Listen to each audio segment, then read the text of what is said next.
ఢిల్లీ మద్యం కేసులో అరెస్ట్ అయినటువంటి ఢిల్లీ ముఖ్యమంత్రి కేజ్రీవాల్ గారు తన కేసును తానే వాదించుకొని కోర్టులో గడగడలాడించారు అంటూ కూడా ఒక వార్త ఇప్పుడు సోషల్ మీడియాలో చక్కర్లు కొడుతున్నటువంటి నేపథ్యంలో ఈ అంశానికి సంబంధించి మనతో మాట్లాడేందుకు ప్రముఖ రాజకీయ విశ్లేషకులు కృష్ణకుమారి గారు ఉన్నారు. వారితో మాట్లాడదాం. మేడం నమస్తే. నమస్తే మేడం, ఢిల్లీ మద్యం కేసులో అరెస్ట్ అయినటువంటి ఢిల్లీ ముఖ్యమంత్రి కేజ్రీవాల్ గారు తన కేసుని తానే వాదించుకొని కోర్టులో గడగడలాడించారు అంటూ కూడా ఒక వార్త ఇప్పుడు సోషల్ మీడియాలో చక్కర్లు కొడుతూ ఉంది. ఏంటి మేడం, దీని మీద మీ విశ్లేషణ ఏంటి, మీ స్పందన ఏంటి? సత్యం చాలా శక్తివంతమైంది.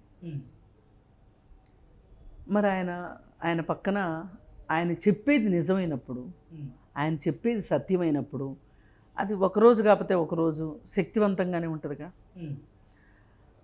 మరి ఆయన్ని పట్టుకోగలిగినంత తప్పులు ఆయన చేసుంటే గనక ఆయనకే అంత ధైర్యంగా వాదించుకోలేరు కదా.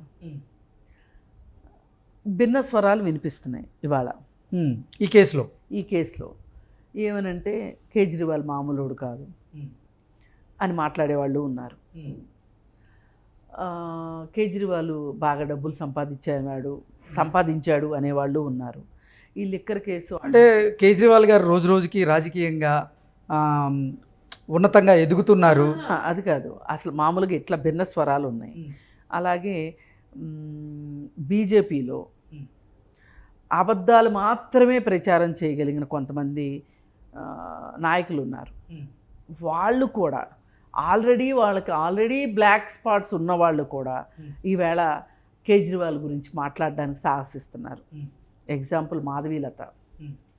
ఈ మాధవీలతకి హైదరాబాద్లో హాస్పిటల్ ఉంది. అయితే ఈ హాస్పిటల్లో ఆమె ఇది ప్రాఫిట్ ఓరియంటెడ్ హాస్పిటల్ కాదు అని చెప్పి, ప్రాఫిట్ మేకింగ్ కాదు, మాకు వేరే ఎక్కడో లాభాలు వస్తుంటే ఆ డబ్బులు తీసుకొచ్చి ఇందులో పోస్తున్నాము, మేము లాసుల్లో ఉన్నామని చెప్తుంది. మరి కరోనా తర్వాత రోజుకి ₹1,00,000 కంటే ఎక్కువ ఫీజు వసూలు చేశారు అని చెప్పి ఆ హాస్పిటల్ బ్లాక్ లిస్ట్లో పెట్టారు. ఒక్కొక్క పేషెంట్ 10 రోజులు ఉన్నారు. 10 లక్షలు. వైద్యం సరిగా జరగలేదు. ఆ వైద్యం సరిగా జరగలేదు అనే దానికి తార్కాణం ఏంటి అంటే బీపీని వాటిని మానిటర్ చేసే మిషనే పనిచేయలేదు అని చెప్పి. ఇప్పుడు శ్వాసకు సంబంధించి అంటే oxygen levels, carbon dioxide levels బాడీలో ఎలా ఉన్నాయి అని చెక్ చేసే మిషను, అది ఎంత అవసరమైంది అంటే ఎంత ప్రాథమికమైంది కూడా అది. ఆ మిషన్ పనిచేయట్లేదని చెప్పారంట. అంటే ఇంతకంటే దారుణం ఉంటుందా అసలు? మరి అందుకే నువ్వు ఫీజులు ఎక్కువ వసూలు చేసావని నిన్ను బ్లాక్ లిస్ట్లో పెడితే నీ బతుక్కి నువ్వు ఈవేళ బీజేపీలో సీటు తీసుకోవటం కోసం నీ కట్టు బొట్టు వేష భాష అన్నీ మార్చేసి మోడీ కంటే ఎక్కువ అబద్ధాలు చెప్పడానికి నువ్వు తెగబడిన తర్వాత నువ్వు కూడా మాట్లాడతావా మాధవీలత అనిపిస్తుంది కేజ్రీవాల్ గురించి. అంటే కేజ్రీవాల్ దాని మీదనే భిన్న స్వరాలు వినపడుతున్నాయి మేడం. వాటిల్లో భాగంగానే కేజ్రీవాల్ గారు రోజు రోజుకి అసలు అంటే రాజకీయంగా పెరుగుతూ ఉంది తన గ్రాఫు. తన చాప కింద నీరులా ప్రవహిస్తున్నాడు. అందుకే ఆయన్ని రాజకీయంగా దెబ్బకొట్టాలని అసలు కారణమే అది. ఈ లిక్కర్ స్కామ్ అనేది ఇప్పుడు కుక్కని చంపాలన్నప్పుడు పిచ్చిది అంటే చంపితే ఎవరో మాట్లాడరు, పిచ్చి కుక్క కాబట్టి చంపాము అని. అందుకోసం అని చెప్పి కేజ్రీవాల్ని వాళ్ళ ఒక అవినీతి పరుడుగా వీళ్ళు చిత్రించి కేజ్రీవాల్ అడ్డు తొలగించుకోవాలనుకుంటున్నారు తప్పితే, కాకపోతే ఇట్లాంటి మాధవీలతలు మాట్లాడితే కూడా ప్రజలు కూడా ఆలోచిస్తారేమో, ఒక రకంగా వీళ్ళు మాట్లాడటం కూడా కరెక్టేనేమో అనిపిస్తుంది. ముందుగా నాకు ఆ వీడియో చూడగానే చాలా కోపం వచ్చింది. నువ్వు కేజ్రీవాల్ గురించి మాట్లాడతావా? కేజ్రీవాల్ ఏంటి? కేజ్రీవాల్ అతని భార్య, వాళ్ళ సింపుల్ లివింగ్ ఏంటి, వాళ్ళేంటి? ఇప్పుడు డబ్బు తీసుకున్నాడు సంపాదించాడే అనుకుందామండి. సంపాదించిన వాళ్ళందరూ అనుభవిస్తున్నారు కదా, పైకి కనిపిస్తుంది కదా ఎవరెంత తీసుకున్నారు, ఎవరెంత ఎక్కడో దాకా ఎందుకండి? మరి మోడీకి అంత సూట్ అవసరమా? అంత తిండి అవసరమా? అంత మేకప్ మ్యాన్లు అవసరమా? ఆయన కళ్ళజోడే బోలెడు ఖరీదు చేస్తంట. అవన్నీ ఎక్కడి నుంచి వస్తున్నాయి చెప్పండి. మరి అట్లాంటివి ఏమన్నా కేజ్రీవాల్ దగ్గర చూసామా మనం? ఆయన పిల్లలకి ఏమైనా ఆడంబరాలు పెళ్ళిళ్ళు చేశాడా? లేకపోతే ఆయన ఏమైనా పెద్ద పెద్ద భవంతుల్లో ఉన్నాడా? ఆయన బాత్రూమ్ ఖరీదింత, ఆయన పడుకునే మంచం ఖరీదింత అని చెప్పి ఈవిడ చెప్తుంది. ఆయన ఇల్లు ఇన్ని కోట్లు, అన్ని కోట్లు అని చెప్తుంది. మరి ఆయన ఎవ్వరూ ఇంతవరకు అయితే మటుకు కేజ్రీవాల్ గురించి ఇంత ఇదిగా లావిష్గా బతుకుతున్నాడని ఇంతవరకు ఏ ఒక్క ప్రెస్ మాట్లాడలే. ఒకవేళ మాట్లాడితే కూడా మీ చేత కొనబడిన ప్రెస్ ఉంది కదా, మీరు మోడీ మీడియా ఒకటి ఉంది కదా, మోడీ మీడియా ఏమైనా చెప్తుందేమో కానీ మామూలుగా నిష్పక్షపాతకంగా ఉండే మీడియా మట్టుకు చెప్పట్లేదు కేజ్రీవాల్ గురించి. మేడం ఓకే, మీరన్నట్లుగా కేజ్రీవాల్ గారు అవినీతి పరుడు కాదు అనే అనుకుందాం. మరి ఇప్పుడు కేంద్ర ప్రభుత్వం కానీ లేకపోతే ఈడీ కానీ కేజ్రీవాల్ గారిని అవినీతి పరుడుగా చిత్రీకరించేటువంటి ప్రయత్నం ఎందుకు చేస్తున్నారు అంటే ఏం చెప్తారు? ఇప్పుడు ఢిల్లీ కేంద్ర ప్రభుత్వానికి ఆయుపట్టు లాంటిది. చాలామంది ఏమనుకుంటారంటే కేంద్రంలో ఏ పార్టీ అధికారంలో ఉంటే ఢిల్లీలో కూడా ఆ పార్టీ అధికారంలో ఉంటే బాగుంటుందని కోరుకుంటారు. కానీ ఈయన పక్కలో బల్యంలాగా తయారయ్యాడు కేజ్రీవాల్. పోనీ అలా ఉన్న కేజ్రీవాల్ అక్కడితో ఆగుతున్నాడా? ఆగట్లా. మొన్నొకసారి కూడా మనం ఎప్పుడు అనుకున్నట్లున్నాం, ఎడారిలో ఒంటెలాగా కూడా. అసలు ఎందుకంటే ఆయన వల్లే కదా మోడీ ప్రధాని అయ్యింది, వాళ్ళు చేసిన అవినీతి వ్యతిరేక ఉద్యమం వల్లే కదా. అయితే ఆయన ఇక్కడితో ఆగకుండా గుజరాత్ వెళ్తున్నాడు, అక్కడితో ఆగకుండా పంజాబ్ వెళ్తున్నాడు, అది ఇది కాదని గోవాకి వెళ్తున్నాడు. ఇట్లా ఆయన ఆక్రమించుకుంటూ వెళ్తున్నాడు చాప కింద నీరులాగా. ఎగ్జాక్ట్లీ. ఇది ఒక రకంగా వాళ్ళకి ఒక భయం కలిగించింది బీజేపీని.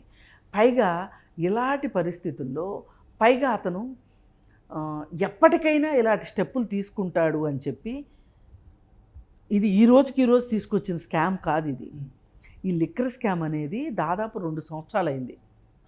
ప్రపంచానికి కొంచెం లీకులు ఇస్తున్నారు వీళ్ళు. ఏదైనా ఒక విపత్కర పరిస్థితి ఈ దేశంలో వచ్చింది, బీజేపీకి కొంచెం ఎదురుదెబ్బ తగులుతుంది అనుకున్నప్పుడు ఇట్లాంటిది ఏదో ఒక దాన్ని తీసుకొస్తారు బయటికి. అంటే మనం మొత్తం అటు మనలాంటి వాళ్ళందరం అటు డైవర్ట్ అయిపోతాం కదా, ప్రజలు కావచ్చు, మీడియా కావచ్చు. అలా ఒకసారి పట్టుకొచ్చారు దీన్ని కరోనా తరువాత. ఆ తర్వాత ఇంకొక సంవత్సరానికి కవిత మీద ఈడీ విచారణ అని చెప్పి, అదే సందర్భంలో మాగుంట రాఘవరెడ్డిని, శరత్ చంద్రారెడ్డిని, ఆయన ఎవరు నాయర్ అని ఉన్నాడు అతన్ని, అలాగే మనీష్ సిసోడియాని, వీళ్ళందరినీ అరెస్ట్ చేశారు. నిజంగా గనక మోడీకి గనక ఈ స్కామ్ని రాజకీయంగా వాడుకోవాలి అని అనుకోకపోతే గనక, నీ దగ్గర అంతటి సమాచారమే ఉండుంటే గనక ఆ రోజు ఎందుకు అరెస్ట్ చేయలే కేజ్రీవాల్ని? ఇప్పుడు ఎందుకు అరెస్ట్ చేస్తున్నావు కేజ్రీవాల్ని? అంటే ఎలక్షన్ల ముందు కరెక్ట్గా మళ్ళీ ఇంకొంచెం ముందు చేస్తే గనక ప్రజలు మర్చిపోతారేమో. పుల్వామా దాడులు, సర్జికల్ స్ట్రైక్స్, ఇవన్నీ కరెక్ట్గా ఎన్నికల ముందే జరుగుతాయి. అదేంటో మరి అప్పుడే చేస్తారు. ఇవి తను వాడుకుంటున్నాడు. అలాగే ఈ స్కామ్ను కూడా వాడుకోవాలనుకున్నాడు. అందుకే ఈ కార్డు పెట్టుకుని కూర్చొని సమయం వచ్చినప్పుడు చూపిస్తాను అనుకున్నాడు. ఇప్పుడు ఇంకొకటండి, అసలు బీజేపీకి తెలియకోకుండా అక్కడ ఒక స్కామ్ జరిగే అవకాశం ఉంటుందా? కేంద్రంలో బీజేపీ కదా ఉన్నది, పక్కనే కదా, కోతవేడి దూరంలో మీ పిఎంఓ ఆఫీసులు అన్నీ ఉన్నాయి కదా, ఢిల్లీలోనే కదా ఉంది, ఇదేం వేరే ఖండంలో లేదు కదా.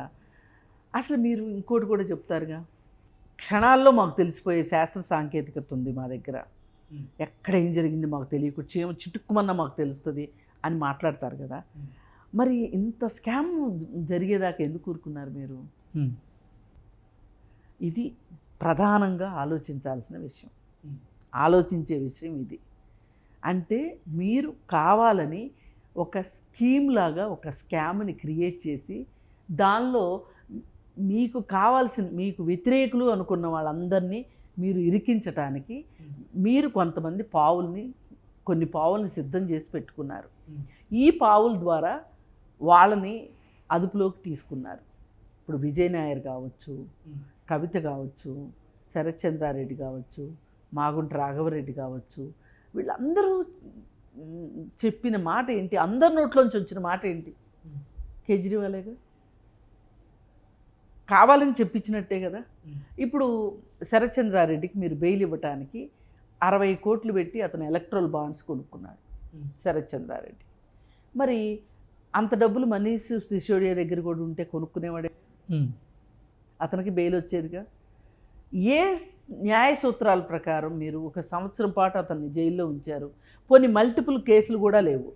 ఇప్పుడు ఈ కేసు అయిపోతుంది అన్నప్పుడు మనం ఒకప్పుడు జగన్మోహన్ రెడ్డి గురించి కూడా ఇలాగే 16 నెలలు అతను జైల్లో ఉన్నాడు, 16 నెలలు ఎలా ఉంటాడు అని అన్నారు.